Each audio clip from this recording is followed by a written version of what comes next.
Grenzgeschichten. Leben und Arbeiten zwischen Deutschland und Luxemburg. Also ich bin Deutsche, wohne mit meiner Familie in Deutschland, meinem Mann, und wir haben 2 Kinder, wohnen da in der Nähe von Trier, weil das unser Heimatland ist. Und ich muss ehrlich sagen, ich hätte mir so etwas gewünscht vor 27 Jahren, als ich angefangen habe, wo ein bisschen die Informationen zentral zusammenlaufen. Ich finde es sehr, sehr spannend, wenn man wirklich neu anfängt. Ich finde aber, dass es auch aus Luxemburger Sicht, und ich finde es auch wichtig, gerade für Luxemburg, dass so diese Luxemburger Identität aber auch erhalten bleibt.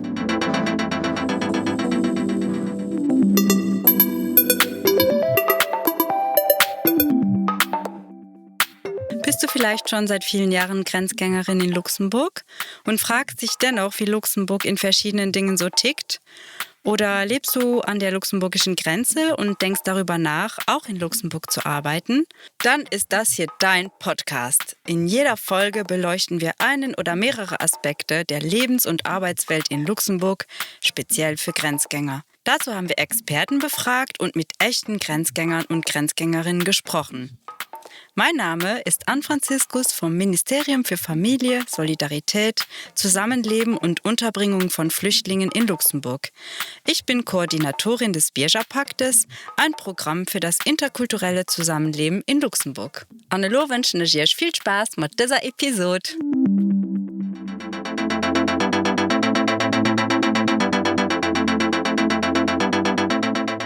Hallo ihr Lieben, ich hoffe es geht euch allen gut und ihr freut euch schon genauso auf diese 5. Podcast-Folge wie ich.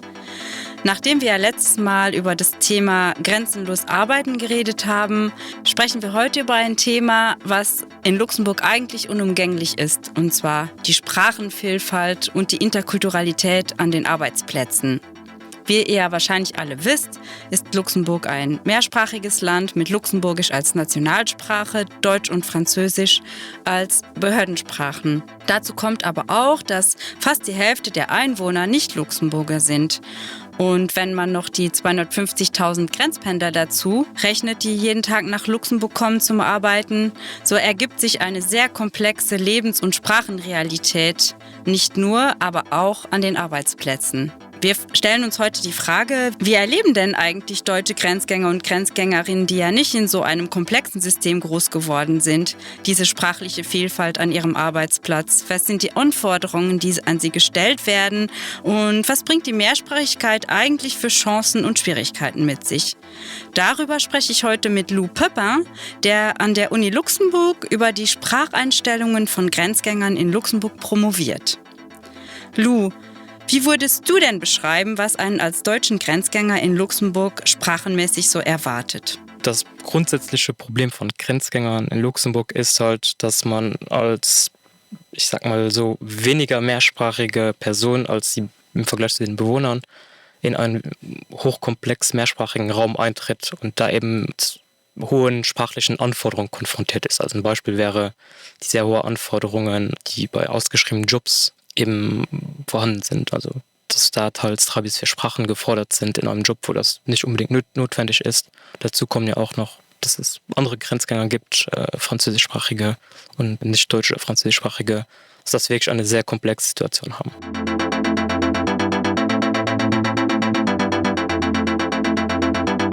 Wir leben da oder arbeiten da sehr multilingual, also das heißt nicht nur Deutsch, Französisch und Luxemburgisch, manchmal sind halt auch Portugiesen da, dann auch wird man viel mit Englisch da noch mit gebunden.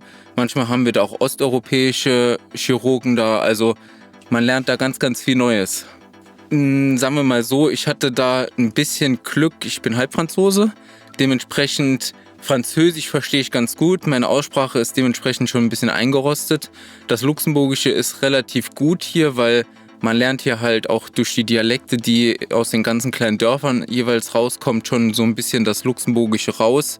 Je nachdem, in welchem Ort man auch da ist, wohnen auch sehr viele Luxemburger schon da, natürlich grenznah. Deutsche sind natürlich auch vorhanden da und Englisch, sage ich mal, lernt man auch in der Schule und dann kommt man irgendwie parat.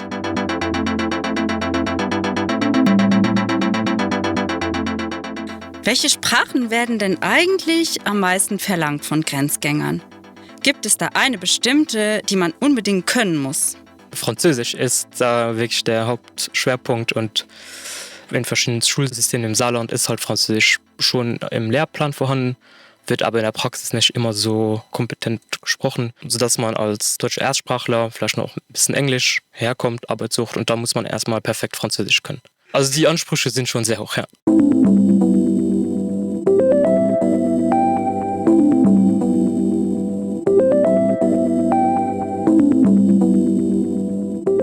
Ich kann das auch zum Beispiel statistisch nachweisen, dass verschiedene Berufsgruppen das Deutsche mehr oder weniger nützlicher sehen als andere. Das Problem ist jedoch, dass die Jobanforderungen relativ durchgängig Französisch fordern und das ziemlich unabhängig vom Sektor, ja. Ich habe tatsächlich eine Teilnehmerin, die mir erzählt hat, die hat einen Job als Bürofachkraft in einem Handwerksbetrieb gesucht und da wird dann Französisch gefordert. Aber auch nicht immer, zum Beispiel auch an der Grenze, im deutschen Grenzgebiet ist es dann auch wieder differenzierter. Da die Anzahl an deutschen Grenzgängern höher ist, ist es da vielleicht ein bisschen flexibler, sodass sie dann auch schlussendlich einen Job gefunden hat, wo sie mit dem Kompromiss das Französisch nachholt.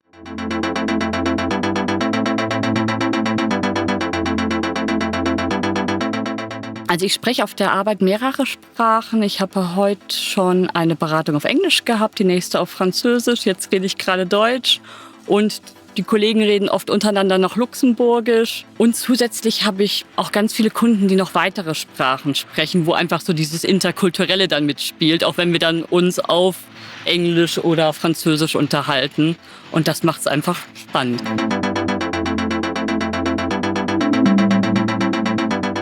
Also es geht dann auch viel um Lernangebote im Job. Das ist auch ein Problem. Wer zahlt das? Wie ist das organisiert? Ist das an meine Zeiten angepasst? Also Französisch ist auf keinen Fall jetzt Hauptsprache, man kann das nicht generalisieren. Es ist die Sprache, die wirklich am meisten verwendet wird, die auch am nützlichsten eingeschätzt wird. Jedoch, wie gesagt, gibt es regionale Unterschiede. Ich glaube, an der deutschen Grenze ist es ein bisschen lockerer. Und dann hängt es auch ganz viel von der internationalen Ausrichtung oder vom Arbeitgeber ab. Ist es jetzt ein deutsches Haus mit deutschen Besitzern quasi, das schon über längere Generationen besitzt, dann fordert die wahrscheinlich eher mehr Deutsch. Ist es aber jetzt eine Bank in der Stadt, die wirklich auf das internationale Geschäft ausgerichtet ist, gewinnt das Englische dann wieder mehr an Gewicht im Vergleich zum Französischen. Also da spielen schon verschiedene Faktoren wie Regionalität, Ausrichtung, auch Qualifikation. Was ist die Qualifikation für die Tätigkeit? Was ist da notwendig, spielt auch eine Rolle.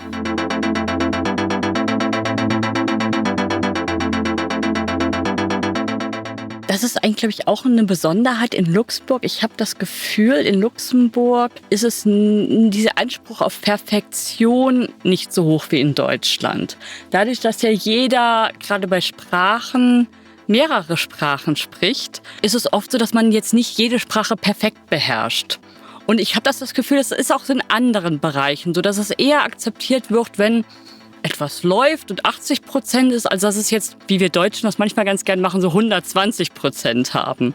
Also meine Erfahrung ist, dass es viel mehr akzeptiert ist, auch in Sprachen mal einen Fehler zu machen, dass da nicht direkt gesagt wird, so falsch. Und man eigentlich merkt, wenn man von beiden Seiten der Wille da ist, dann versteht man sich. Und das ist eine ganz andere Erfahrung, als ich sie in Deutschland zum Beispiel in der Schule beim Sprachenlernen gemacht habe.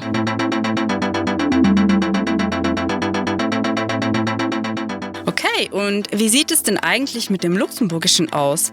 Wie hoch ist da die Anforderung, die Nationalsprache zu lernen? Haben die Deutschen es vielleicht eigentlich leichter wegen der sprachlichen Nähe der beiden Sprachen?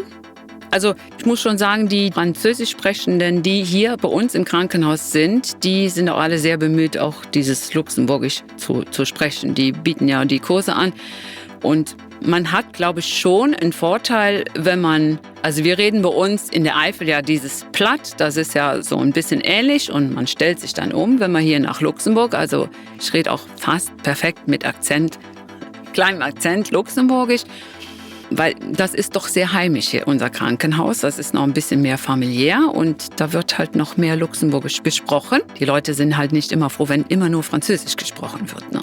Aber die geben sich alle Mühe aber ich glaube schon, man hat einen Vorteil, wenn man so ein bisschen die Sprache kann.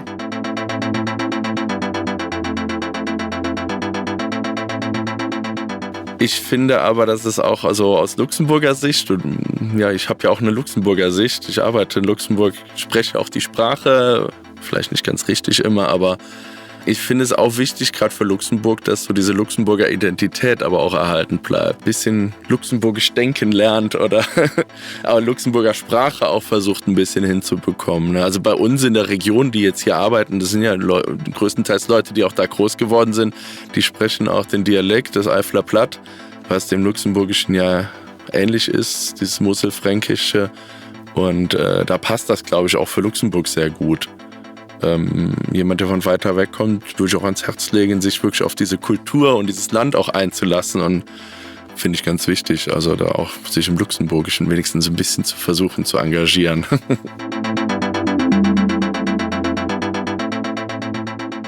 Wenn ich denn jetzt als Deutscher zum Beispiel kein Französisch kann, in einem Stellenangebot aber Französisch trotzdem gefragt wird, was soll ich denn machen? Soll ich dann lieber die Finger vom luxemburgischen Arbeitsmarkt lassen? Also was Parteinehmer mir wirklich sagen ist, egal, trotzdem bewerben. Es ist nicht immer in Stein gemeißelt, nur wenn es auf dem Bewerbungsportal steht. Man soll es trotzdem versuchen. Genau, das ist, glaube ich, der Tipp. Und natürlich von Angeboten, Lernangeboten profitieren. Was aber auch natürlich wieder eine ganz andere Dimension an Problemen darstellt. Vor allem, wenn man ein bisschen arbeitet, wann braucht man Zeit, wer bietet das an, wer zahlt das? Das sind auch alles wichtige Fragen. Und es gibt zum Beispiel auch den Congé Linguistique von verschiedenen Arbeitgebern, wo man sich freinehmen kann, um Sprachen zu lernen. Es gibt interne Angebote, wo dann nach der Arbeit eine Person in den Betrieb kommt und Luxemburgisch, Französisch oder Deutsch oder was eben benötigt wird, unterrichtet. Es gibt Arbeitgeber, die schicken ihr Personal in die Schule, unterstützen das finanziell. Da gibt es verschiedene Möglichkeiten. Was mir auch zugetragen wurde, ist, dass es Abmachungen gibt, okay, wenn du jetzt hier arbeiten willst, dann musst du, bevor du anfängst, oder in den ersten 6 Monaten die Sprache lernen. Und dann wieder, wie gesagt, in Form von diesen verschiedenen Angeboten, aber auch teilweise auf eigene Faust, wo sich die Leute dann selbst organisieren müssen. Das Problem dabei ist, was mir auffällt, dass es keine Heterogenität drin ist. Also jeder hat da sein eigenes Rezept. Das kommt mal mehr, mal weniger gut an und ist teilweise aber leider nicht sehr an die individuellen Bedürfnisse angepasst. Wenn ihr weitere Infos über den Sprachurlaub, über den Lou da gerade gesprochen hat, haben wollt, dann schaut doch einfach in die Shownotes, wo wir euch alles reinpacken. Hier ein bisschen Werbung in eigener Sache vielleicht noch. Wenn ihr Mitglied im Biergerpakt seid, dann könnt ihr auch über unsere Online-Plattform kostenlos Französisch, Luxemburgisch und Deutsch lernen. Dafür braucht ihr einfach bei uns euren Sprachcode anzufordern und dann könnt ihr loslegen. Auch dazu findet ihr weitere Infos in den Shownotes. Und sag mal, Lou, berichten denn die Menschen, die du in deiner Studie befragt hast, auch über Probleme, die die kulturellen und sprachlichen Unterschiede auf dem Arbeitsplatz mit sich bringen? Ich glaube, dass man die ganze Großregion als ein kulturelles Gebiet betrachten kann. Und ich glaube, in der Hinsicht sind wir nicht so sehr verschieden. Also das Problem ist vor allem, dass es von dieser tendenziellen Einsprachigkeit, ich mag den Begriff nicht so gerne, aber ich sage dann immer weniger mehrsprachig, in diese Mehrsprachigkeit reinzukommen. Und dann stößt man schon mal auf Probleme. Die Frage ist aber wirklich, wer soll sich anpassen? Wenn ich jetzt als Person nur Deutsch und noch vielleicht ein bisschen Englisch spricht, der kommt und dann wird von mir verlangt, ich muss irgendwie noch Luxemburgisch sprechen oder lernen oder Französisch. Warum kann sich nicht der Bewohner, der ja in den meisten Fällen tatsächlich schon 4- bis 5-sprachig ist, warum der oder die sich nicht anpasst, um den Grenzgängern das Leben einfacher zu machen? Das ist so die grundlegende Diskussion. Und das ist, glaube ich, auch, da stoßen ab und zu Personen tatsächlich auf interkulturelle, sprachliche Barrieren, ja.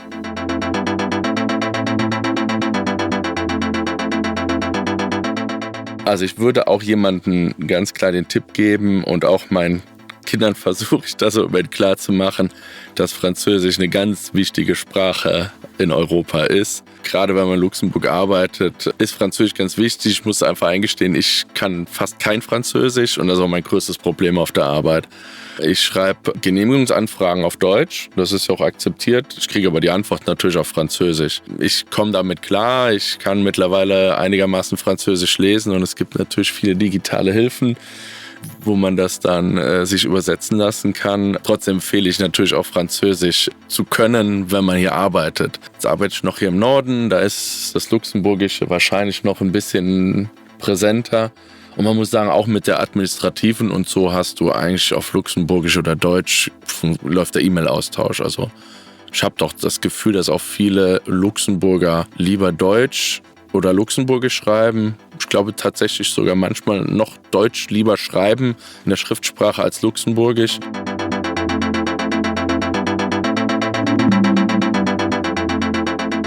Definitiv, also man muss natürlich so ein bisschen sich darauf einlassen, sich mit anderen Sprachen jeweils auseinanderzusetzen, weil, ich sag mal so, natürlich die Fachliteratur, wie bei uns, wenn man zum Beispiel mit den Instrumenten zusammen noch arbeitet, die sind ja meistens auf Latein beschrieben. In dem Sinne, dann hat man so eine Universalsprache, wie man zum Beispiel eine Pinzette oder eine Schere oder sowas jeweils weiter angibt.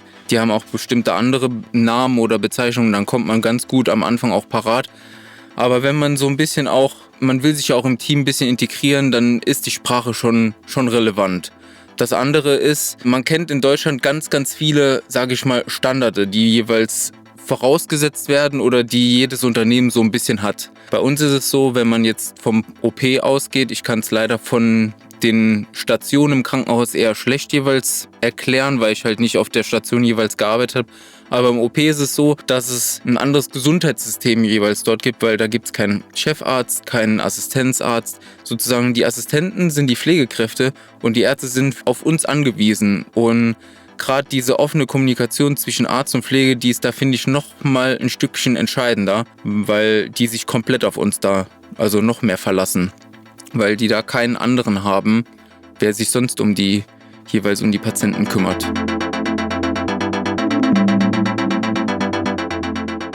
Oder dann, wenn es um die Frage geht, ja, ich komme jetzt irgendwie in eine bestimmte Region, wo dann vielleicht eher Französisch oder Deutsch, also Osten, Süden, je nachdem, dominant ist, welche Sprache wähle ich dann, weil da sind die meisten Bewohner mehrsprachig, aber oft steht dann auch ein anderer Grenzgänger vor mir. Und ich weiß ja nicht, nur wenn ich den sehe, ist das jetzt spricht der Französisch, Deutsch oder was auch immer.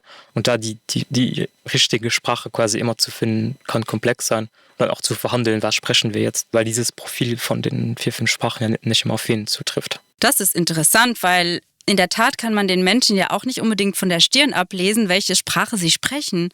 Lou, kannst du vielleicht ein bisschen konkreter noch erklären, wie denn die Menschen in diesen Fällen vorgehen? Also welche Strategien sie dafür verwenden, um klarzukommen, wenn nicht klar ist, welche Sprache spricht der andere? Also es gibt tatsächlich verschiedene Strategien, die Leute anwenden, die kann ich auch ziemlich gut dokumentieren.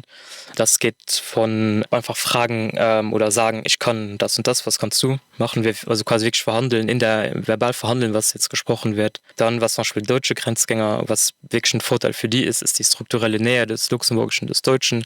Das heißt, die können dann in ihrem Dialekt oder im Deutschen einfach reden, der Luxemburgisch, und man versteht sich. Was auch viele machen, ist sich so ein paar formelhafte Begriffe, Sätze anzueignen, wie einfach Moin, Adi, Merci, wie geht es? Und das ist dann auch schon hilfreich, um einfach den Leuten, den Bewohnern zu gefallen. Das wirft dann direkt schon ein positives Licht auf die und dann ist das gar nicht so schlecht direkt für diese Interaktion. Und Englisch auch, oder? In allen Bereichen. Ich untersuche die ganzen Einstellungen der Grenzgänger auf verschiedenen Ebenen. Also alles, was Norm ist, Identität, praktischer Nutzen und so weiter. In allen Bereichen ist das Englische am Kommen. Und gerade wenn es um diese Verständigung geht, auch um dieses Relationelle, dem Englischen kommt immer mehr eine verbindende Rolle zusammen. Gerade auch dann französische und deutschsprachige Grenzgänger, wo dann beiden Parteien nicht die Sprache des anderen beherrschen, ist das Englische dann ganz nützlich, genau um die Verbindung herzustellen. Neben der Sprache gibt es ja auch noch andere, vielleicht eher kulturellere Eigenheiten, die Menschen aus unterschiedlichen Ländern mitbringen. Lou, kannst du uns da auch was dazu sagen? Was mir dann wirklich auffällt, ist, wenn ich die Leute frage, zum Beispiel deutschsprachige Grenzgänger, ist Französisch eine Sprache, die ausschließt, sagen sie meistens ja und basieren sich dann auf die Sprecher. Zu viele Sprecher des Französischen in Luxemburg, die sind zu dominant, eine Gefahr für die luxemburgische Kultur. Dann frage ich die französischen Grenzgänger, die sagen mir genau das Gleiche. Das ist so auch was mir aufgefallen ist. Und dann werfen sie mit Stereotypen um sich. Ja, der deutsche Grenzgänger ist ein Schildbürger, ist kleinkariert, ist unflexibel. Der deutsche Grenzgänger sagt mir dann, ja, die Franzosen sind stur, kleinkariert, also wirklich werfen da mit ähnlichen Stereotypen um sich. Und das ist noch ein Punkt, den ich auch in meiner Arbeit noch genau untersuchen muss. Aber mir fällt eben auf, dass sich gegenseitig mit Stereotypen quasi Vorwürfe gemacht wird. Ich habe noch eine andere Frage, die mich interessiert, und zwar, wie sehen eigentlich die Grenzgänger das in Bezug auf die Mehrsprachigkeit? Also sehen sie das eigentlich auch als eine persönliche Bereicherung? Also wenn ich direkt frage, sagen sie natürlich alle, ja, Mehrsprachigkeit, hui. wie toll, Kultur und so weiter. Ich habe aber auch ein paar Methoden, ja, ein bisschen auf einer latenteren Ebene, diese Einstellung, die ich untersuche, eben quasi dekonstruiert und finde dabei auch Instanzen, wo wirklich die Mehrsprachigkeit als Hindernis dargestellt wird. Gerade meistens am Arbeitsplatz ist Mehrsprachigkeit wird positiv evaluiert, wenn es darum geht, irgendwie wirklich die Arbeit zu erledigen in einem hochkomplexen mehrsprachigen Umfeld, um Beziehungen zu knüpfen oder zu unterhalten mit den Arbeitskollegen. Da wird das schon sehr positiv hervorgehoben. Wenn ich aber dann mehr auf der relationalen Ebene operiere, also da meine Analyseansätze, finde ich wirklich teilweise Instanzen, wo dann von Isolation die Rede ist, wo sie sagen, okay, es bilden sich Gruppen, vor allem dann die portugiesischsprachigen Kollegen isolieren sich und dann die internationalen, die mit dem Englischen bilden Gruppen.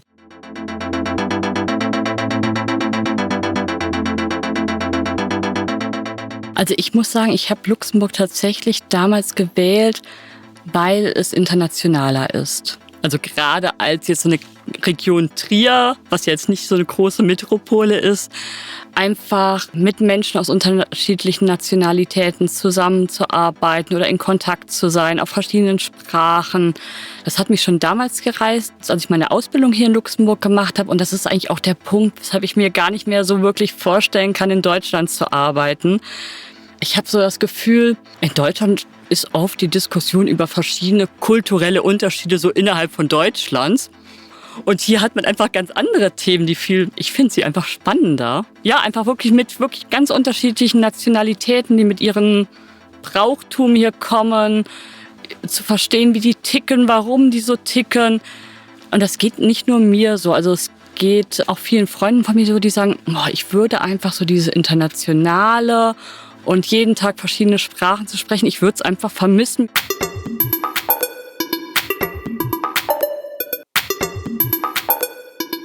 Okay, ihr Lieben, das war's mit der 5. Folge von unserem Podcast Grenzgeschichten. Uns interessiert natürlich auch, kommen euch die Aussagen aus dieser Folge bekannt vor? Macht ihr manchmal vielleicht ähnliche Erfahrungen oder ganz andere? Wir würden uns über eure Geschichten freuen und ihr könnt uns gerne per E-Mail mitteilen auf podcast@fm.etat.lu. Alle Informationen zur Folge findet ihr wie immer in den Shownotes. Und in der nächsten Folge wird es dann darum gehen, wie Grenzgänger ihre eigene Lebensrealität wahrnehmen, also was sie belastet, aber auch was sie antreibt, nach Luxemburg arbeiten zu kommen. Grenzgeschichten zwischen Luxemburg und Deutschland ist ein Podcast des Ministeriums für Familie, Solidarität, Zusammenleben und Unterbringung von Flüchtlingen. Konzeption und Produktion Audiotextur.